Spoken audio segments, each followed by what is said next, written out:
Bonjour à tous, dans cette nouvelle vidéo sur les alliés, on va traiter cette fois-ci le montage amplificateur non inverseur, contrairement au montage de tout à l'heure qui était l'amplificateur inverseur. Donc cette fois-ci, on a toujours notre allié idéal de gain infini, alimenté en voie plus par la tension d'entrée VE que l'on souhaite amplifier. Et au niveau de la voie moins, on a une rétroaction qui nous emmène sur la sortie S, et donc on prélève la sortie S en sortie du montage à ALI, donc il ne faut pas être étonné par la manière dont on représente les tensions ici. Un VS, c'est le potentiel à la masse, c'est la tension de sortie par rapport à la masse. VE, c'est la tension d'entrée qui est aussi ici le potentiel plus de l'ALI. Donc, voilà. Et donc, ici, on a une rétroaction sur la borne inverseuse.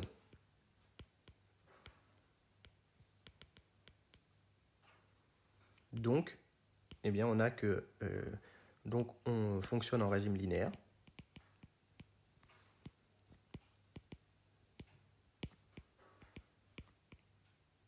Et donc pour l'ALI idéal, on rappelle que fonctionner en régime linéaire avec un gain infini, ça suppose que V plus égale V moins.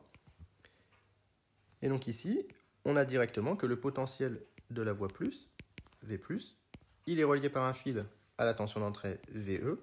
Donc ici, V plus égale VE, la tension d'entrée. D'accord ? Et ensuite, on a que V plus égale V moins, et le potentiel V moins qui est ici, eh bien, va se retrouver jusqu'ici, puisqu'on a un fil qui relie ces potentiels.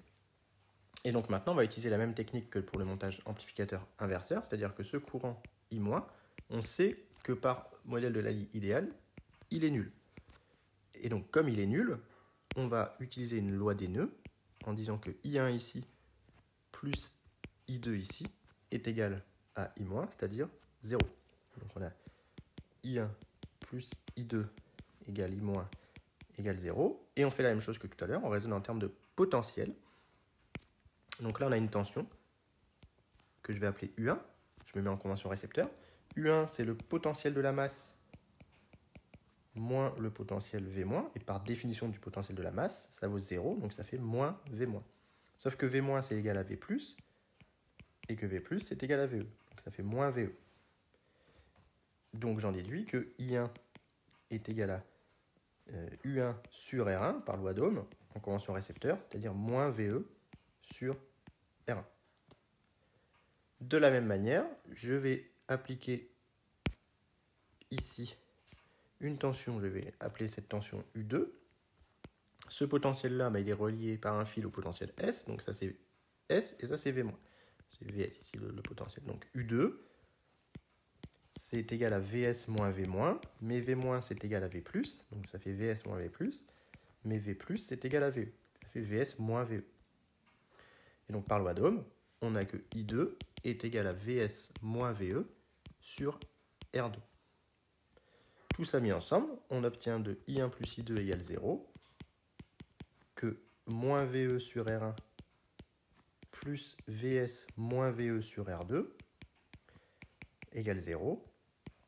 Autrement dit, que VS sur R2 est égal à VE facteur de 1 sur R1 plus 1 sur R2. Et donc en multipliant le tout par R2, on obtient que VS, et en mettant même dénominateur, est égal à VE fois R1 divisé par R1 plus R2. R2 plus R1, pardon. VS égale VE fois R1 plus R2 sur R1. Ou encore VS égale VE fois 1 plus R2 sur R1. Donc voilà pourquoi on parle de montage amplificateur, puisque cette fois-ci, on a bien VS égale K fois VE. Donc on peut amplifier VS. Et il est non inverseur, car eh bien, on a K qui est positif. Donc cette fois-ci, on n'a pas le déphasage de pi qu'on avait dans le montage amplificateur inverseur. Donc voilà pour ce nouveau montage avec ALI, le montage amplificateur non inverseur, qui est un montage très classique. J'espère que la manière d'obtenir l'amplification est claire, et s'il y a des questions, n'hésitez pas à les mettre en commentaire.